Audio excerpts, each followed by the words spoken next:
As we approach the conclusion of this course, it will be good to put together the various concepts, tools, cases that we have discussed so far and create a sort of blueprint or a map of how we will implement the strategy in an organization's marketing domain, how we will keep track of our progress, how we will correct deviations as they develop and achieve the goals that we had set out for. It is important at this stage, of course, to understand, as is shown in this particular diagram, that our goal, starting from a point and going towards goal, if this is the starting point and this is the goal, then as this diagram shows, that first of all there is a certain amount of play that must be built into the strategy and its implementation plan. Of course, as we approach our goal, we can refine it further and further, so that it is a very well delineated, sharp target that we are trying to achieve. But initially it is important to keep some latitude, some flexibility, and build in some adaptability into the plan. Today we are going to discuss how exactly we should try to achieve that, what are the processes and what are the do's and don'ts in taking this flexible, adaptable approach to marketing strategy. The first concept, of course, is that to understand that strategy is a dynamic process. It is not a linear cast in concrete process. It is a, as situations evolve, we need to continuously monitor, and we need to take corrective actions, take additional steps, sometimes go back or scale down or scale up as the situation evolves. Now, how do we formulate the strategy?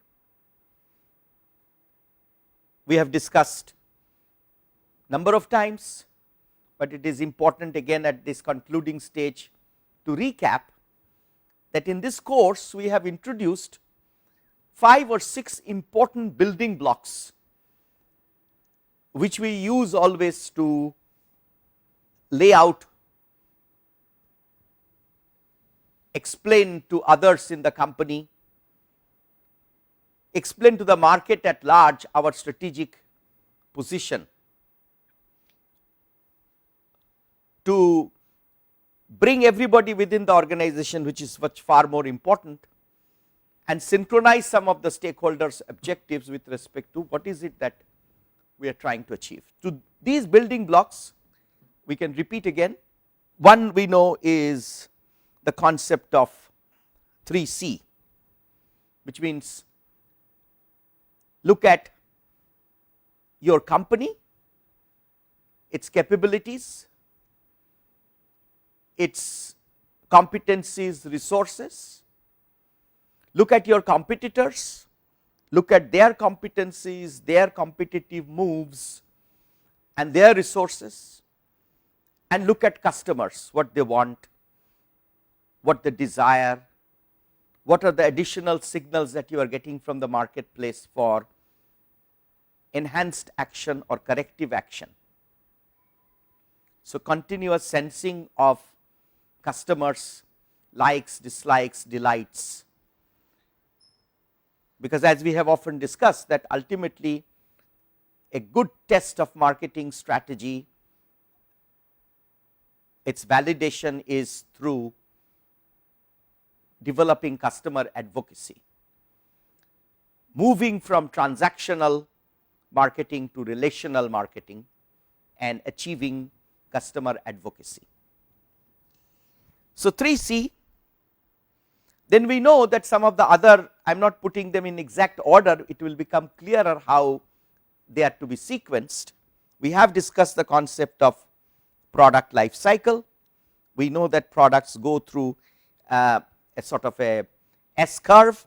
Sometimes this curve is very sharp. Most of the time these days in high velocity marketplace, this life cycle graph is a very sharp rise, sharp decline graph. There are few industries of course where it may go over a longer period of time, that such industries, such markets are becoming fewer and fewer. Along with the life cycle concept, we have discussed the concepts of 3 generic strategies, and we have linked that to life cycle. We know that in the early stage our competitive strategy is based on product leadership. We know that later on as the market matures, dominant design emerges, standards get set, the product features get sort of communalized or commoditized. At that stage operational excellence is an important generic strategy framework, and as the market develops further, customer intimacy, it becomes a important strategy dimension. So, this product leadership, operational excellence and customer intimacy, and we know today that they are not sort of completely exclusive of each other. A certain minimum standard must be achieved in all 3, but then depending on the life cycle position of your market, of your product, of your industry, you may have a higher emphasis on product leadership or operational excellence or customer intimacy. They can also be linked to the generic strategy concept of differentiation, that is the product differentiation, that is product leadership, or low cost achieved through operational excellence, or focus, which goes hand in hand with customer intimacy strategy. The next building block concept is the classification of B2B, B2C goods or other products. So, we know that we have in B2C we have talked about staple, convenience or commodity products, and then shopping goods or shopping products, and then specialty goods and specialty products, and the marketing strategies will differ, will have some very prominent differences and some minor differences as we approach, as we deal with these 3 different types. In B2B we have discussed about the entering goods, that means the components, subassemblies and such, or consumables that directly participate in the manufacturing production process.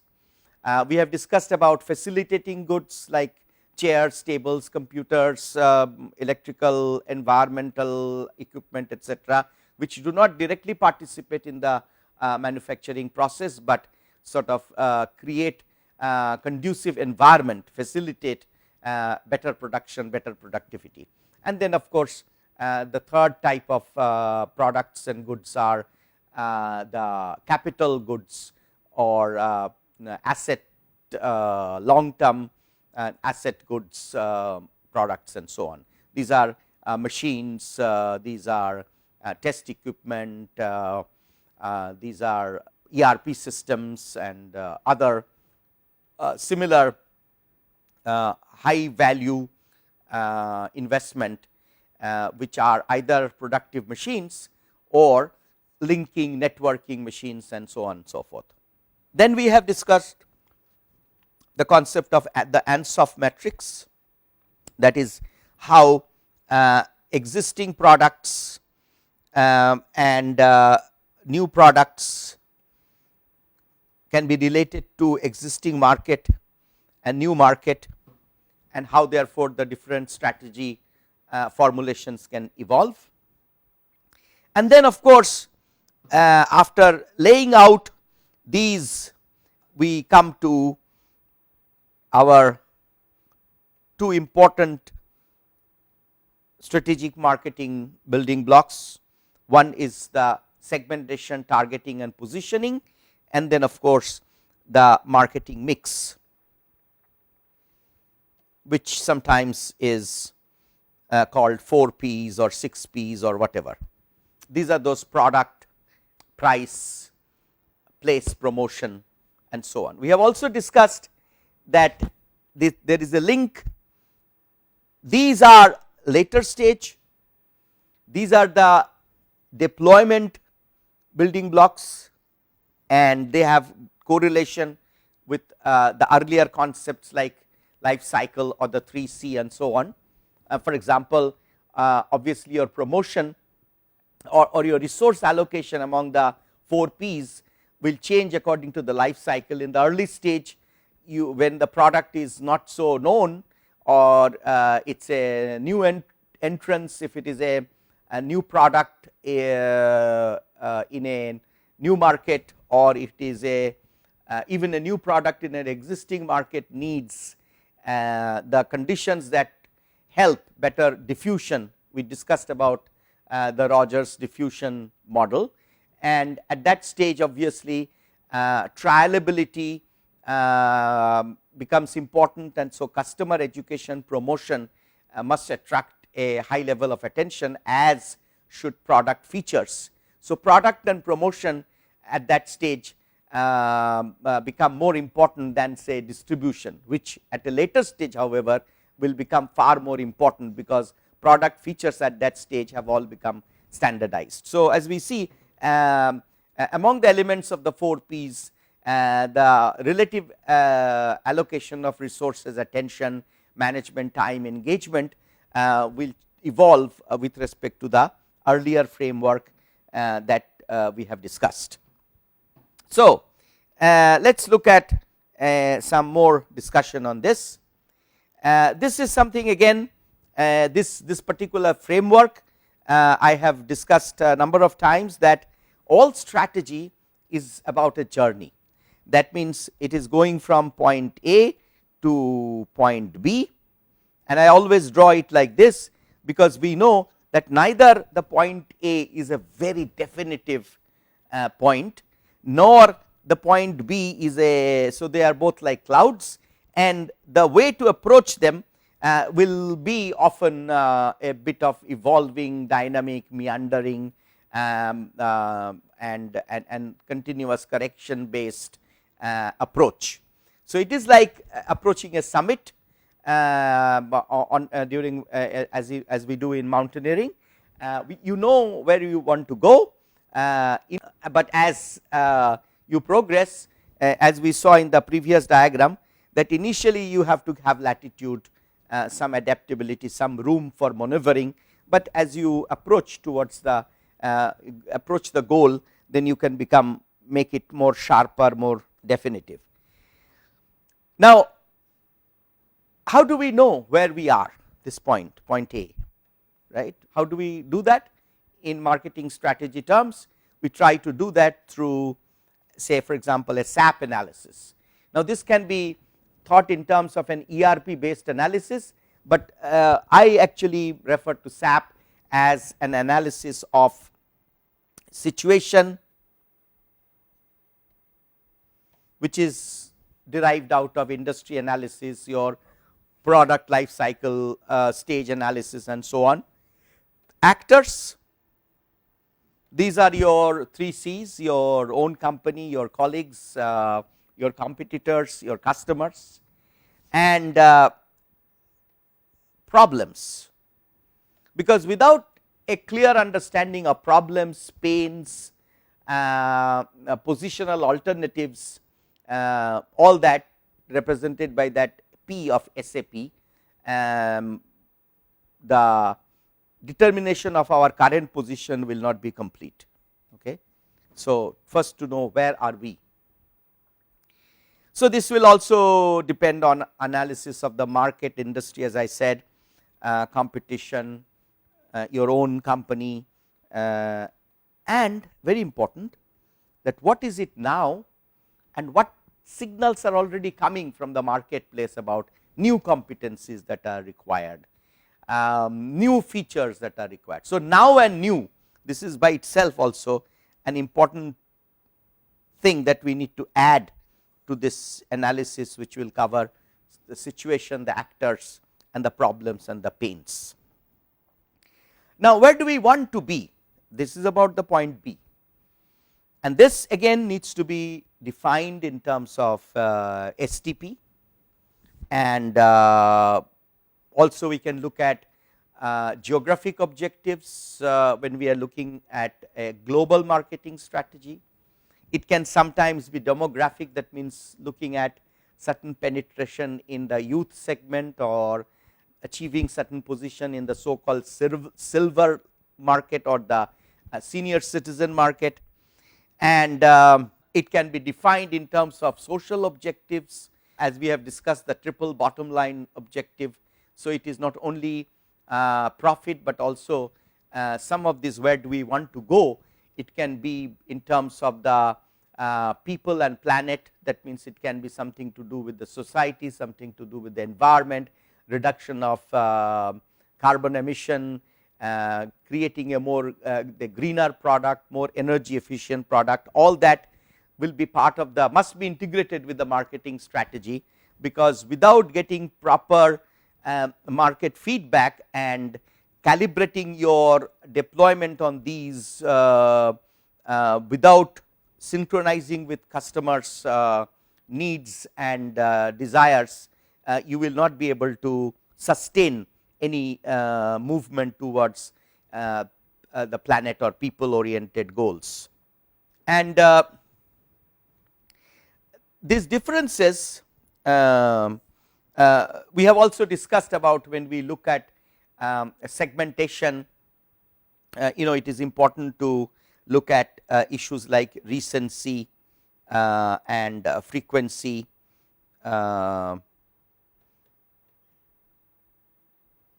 and collect on recency of purchase, frequency of purchase, and sometimes these are also very good inputs towards developing the plan, at least the tactical part of the plan. It is good to write down the key items of the plan, because that helps to bring other departments even within the marketing organization, the product management people, the distribution management people, the sales force, field sales people, the promotion people, all of them together on the same page. So, it is good to write down the plan. And when we, one good test, this is actually we need to complete this, this is product, service, business, system. That means, when we look at the strategy, we must look at it in a systems manner. For example, I was just reading that some time back a solar powered automated rickshaws were test marketed across the country, and projects of thousands of crores of rupees were conceived, and they are even now they are actually under implementation in different states of India. But initially the deployment, the marketing strategy which was based on a very good product design, which actually integrated solar panels with rickshaws and the corresponding controllers based on driven by batteries and charging mechanism for the battery. All those were technically well conceived, prototypes were built, prototypes were tested, but in the market they failed. They failed because the solar panel added a lot of weight to the rickshaw, and so if by chance it was not working, so the weight was too much, so that therefore the rickshaw puller had to basically take an empty rickshaw, because it was not possible without that solar power assistance to drive it to the nearest charging point with passengers on it, because the weight would have the panel itself was adding some 30-40 kilogram of weight.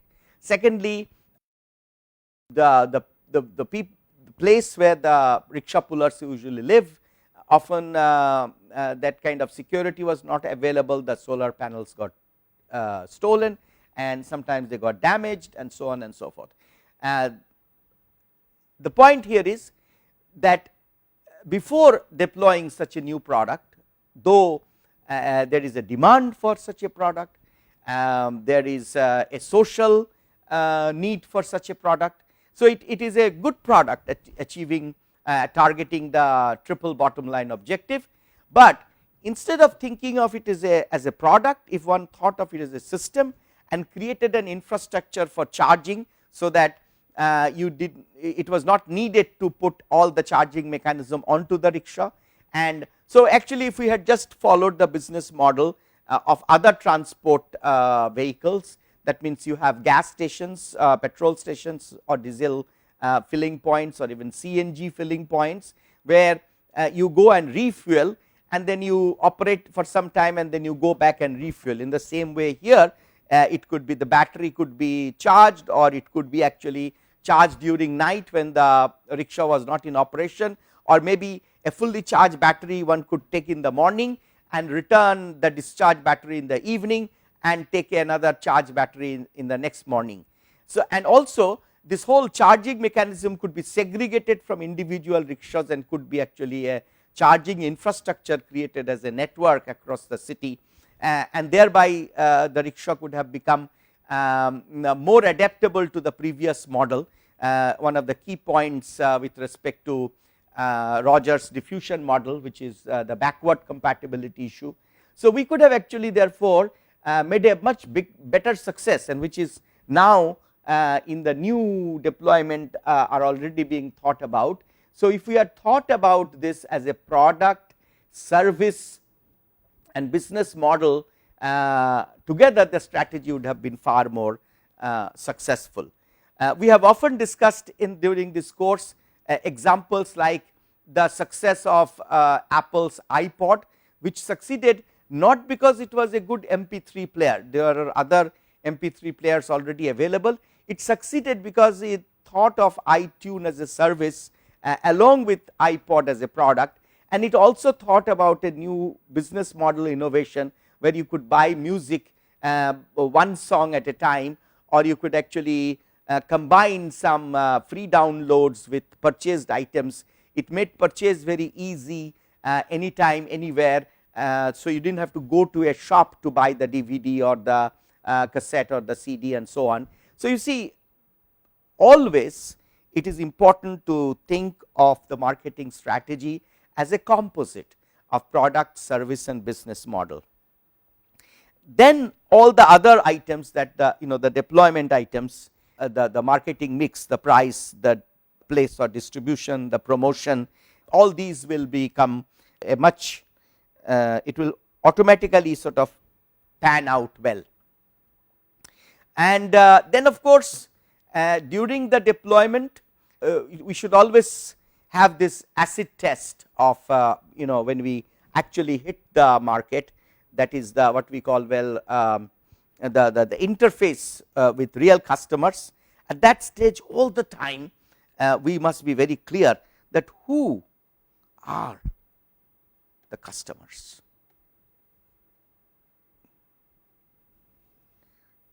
Why the target customers will buy what we are offering, And why will they buy from us?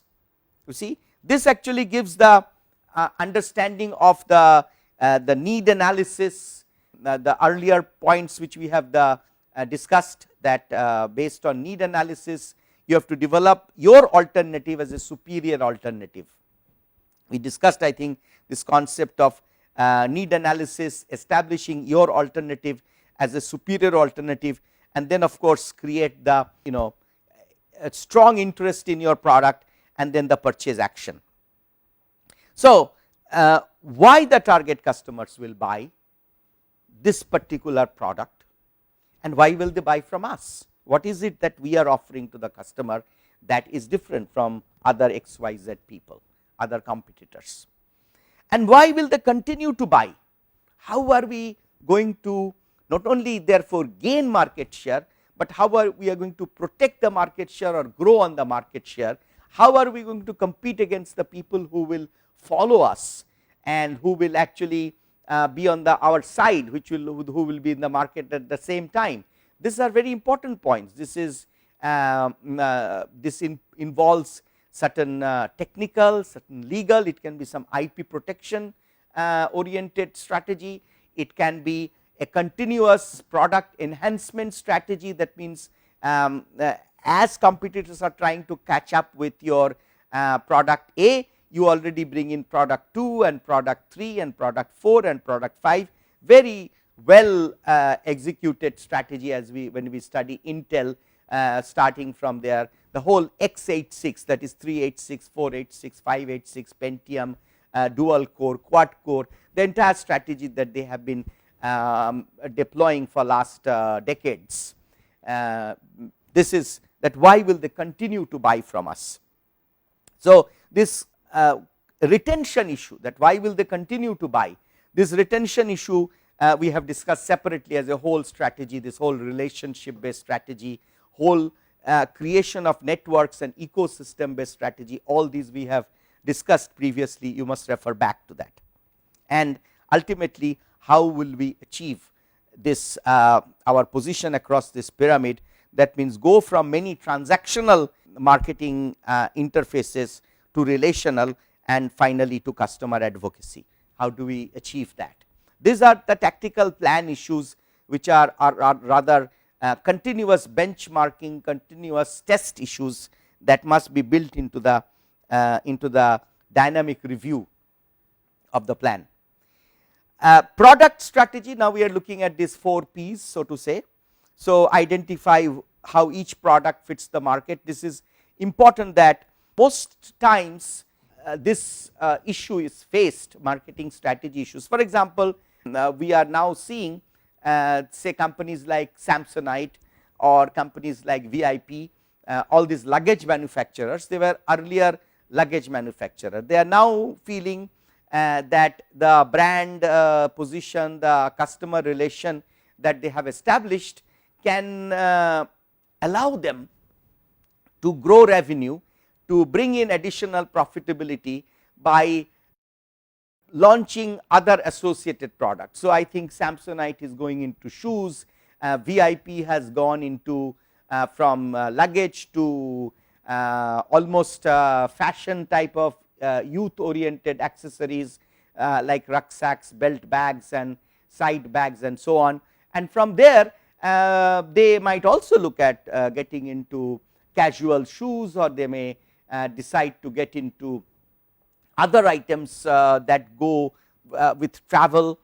So they may come up with say a travel pillow and other or travel lock or security arrangements for luggage during travel. So the point is that it may appear that this is a good strategy because we are bringing in a series of new products which will be purchased by the customer for almost the same purpose, and you already have a strong brand position as Samsonite or as VIP in the travel market. So why not therefore try to get more from the customer's wallet, or what we call mind share, wallet share, purchase share, and introduce these new products. But always very important to understand that each product has certain nuances with respect to the features, why they buy, how they use and so on. And that is why it is important to look at this mix of existing products with the next new products, and also to look at not only product addition, but understand that resources are finite, the attention and the sales force engagement are all kind of, there is a certain limit, and therefore product additions must also look at product deletion candidates, and therefore these are some issues that we often forget. Otherwise we have discussed in depth what is the meaning of product strategy within the framework of marketing strategy. Pricing strategy, again we have discussed in great detail. You should refer back to that lecture, that session, that different types of pricing, how pricing is related to the type of products, how pricing is related to elasticity of demand at different stages during the life cycle, and all of those, how price signals quality issues or quality images in that particular market segment. So obviously therefore your pricing strategy, if you are marketing perfume, will be quite different from your marketing strategy and pricing strategy if you are marketing say breakfast cereal or salty snacks. So therefore pricing strategy, again we have discussed in great depth all the different approaches, to cost plus, to margin oriented, to return on capital employed, to the economic value added concept, all of these different framework for price formulation. But the most important point is that again there is no single solution, there is no magic pill for the finding the right price.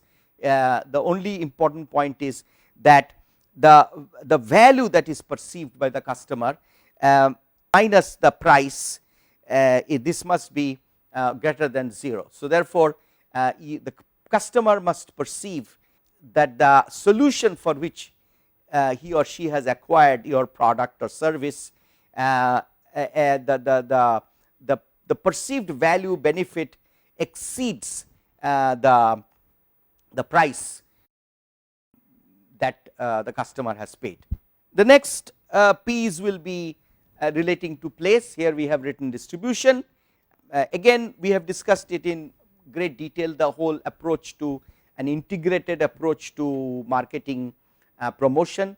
We have looked at the different types of advertising of promotion, like starting from advertising, going to public relations, going and finally going to personal selling. And we know that the cost per exposure is the lowest in advertising, because if you are advertising through a television, you are at one time reaching out to millions of people. So even though you pay millions of rupees for a particular TV spot, or you pay lakhs of rupees for a print ad, you are also reaching out to lakhs and millions of people. So potentially on an average it is only maybe 1 rupee or 2 rupee per exposure. So that way it looks very cost efficient. But remember that in terms of its effectiveness, whether it has really reached your target audience or not, that knowledge is very low in case of advertising. It is because it is almost like spray and pray, that like a machine gun, you have sprayed bullets and you pray that actually it has hit the target. But on the other hand, at the other end is so we have advertising, we have public relations, where actually we are trying to get advertorials, and then we have of course different other more targeted promotion, right. So finally leading to personal selling, which is very effective because we get feedback, we know what has happened, whether we have been able to get the customer finally to buy, but also it is quite expensive. So we have discussed that there are different types of goods and products will attract different. So, if you are going to mass market, then it is important to have mass communication, it is important to have advertising, maybe to some extent sales promotion. But if you are going to market high value capital goods, then advertising is not of that importance, except for building corporate image or corporate brand. At that stage, important strategy will be based on personal selling and so on. So, this we have discussed. Again, you should look at the promotion strategy, and similarly you should look at the distribution strategy, which is the entire discussion. I think we had 2 or 3 discussions on channel strategy, the different types of channels, when like with respect to the life cycle, the channel strategy changes, and also how we treat in a way channel almost as customers or surrogate customers, and therefore, just as we have customer relationship strategies, similarly we should have our channel partner relation or partner relation strategy. So, CRM and PRM often go hand in hand. So, these things that we have already discussed before, you need to go back and understand that how these are related as an integral whole. So, again and again we have emphasized that we may have 4 P's, but they are all related and they comprise a network. Of course, you may have 20% allocation of your resources at a certain stage to 1 P and 50%, and the balance may be 15%. These relative distributions will change depending on the market evolution, depending on the 3 C's, depending on the STP, depending on the product life cycle position, and that is the most important point that I am trying to emphasize today, that these concepts are to be customized depending on the context, depending on the situation, and all these building blocks are valid building blocks, but which block, how you will actually allocate, how will you actually finally formulate your architecture of the strategy will depend on the analysis of the point A where you are today and point B where you want to be. To understand point A and point B, we have discussed in depth. Marketing research is a domain by itself that is an absolutely essential input to the strategy formulation, strategy monitoring, strategy correction processes. And lastly, it is important to remember that marketing does not stand by itself. Marketing strategy is derived out of the corporate strategy, and marketing strategy must coordinate with finance strategy, must coordinate with manufacturing strategy. So, coordination with other business function is also essential for the success of marketing strategy. And as I said, that initially our plan must have some play in it. So, we have to have this plan B concept, what we call contingency plan. So, we need to develop different scenarios and if then analysis, that if the we will discuss it in a little bit more depth in the next session, that we might have targeted a 15% growth, but if we in reality we might achieve 7% growth, or we might actually be pleasantly surprised with 22% growth. Now, therefore, in each case we will have to have contingency plans, that if it is 22%, that means if one particular product portfolio is growing faster than originally estimated, that must receive all the encouragement, all the fuel, all the resources that is necessary to sustain that momentum, which might mean that we may have to deprive some other portfolio. So, this analysis is very important, because each product manager will fiercely fight usually for his or her baby sort of, and as a strategist you need to balance these various market research based, fact based analysis and proposal, so that we can balance the emotion and passion of each product manager, each product group with the realities and facts coming from the market. So that even if we as a business manager, as a product manager, we may be deprived of resources because to help another one which has a higher momentum, but as long as it is based on facts, we will be able to manage the emotional conflicts. A little bit about some human resource issues, some learning issues to which I have now started alluding to, is that good implementation of strategy must also lay emphasis on building necessary competencies. That may be with respect to your communication competency, internal marketing, we will discuss that a little bit just now, different types of incentive plans related to the overall HR strategy. The organizational design must be helpful. Most important point to remember is that good marketing strategy depends on this inside out, that means your competencies related to the outside requirement, and outside in, that means the opportunity sense from outside reflected back into necessary internal actions that are necessary, or in some other way, as I have discussed in one of the earlier session, that usually whenever we are thinking of strategy, we think in terms of establishing a mission from which are derived some objectives, and then from that flows the strategy and the tactics.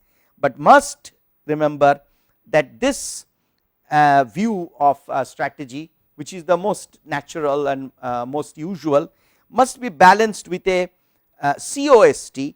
That means look at your competencies, your capabilities, look at your resources, and then look at the opportunities that can be derived out of those competencies, and from that develop your strategy and tactics.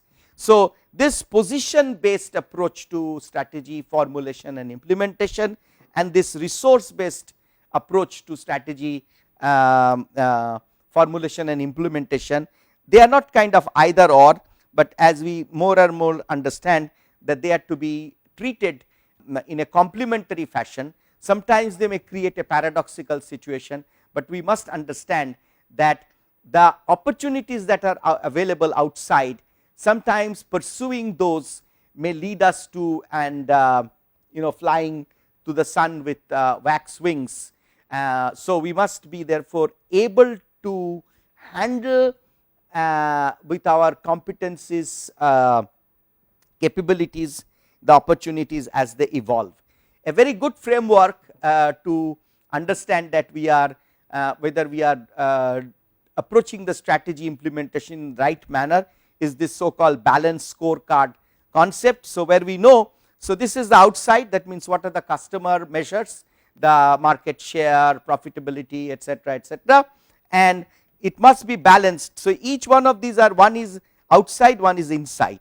So like outside measure is what we achieve in the marketplace, then it must be balanced with the inside processes of learning and innovation measures.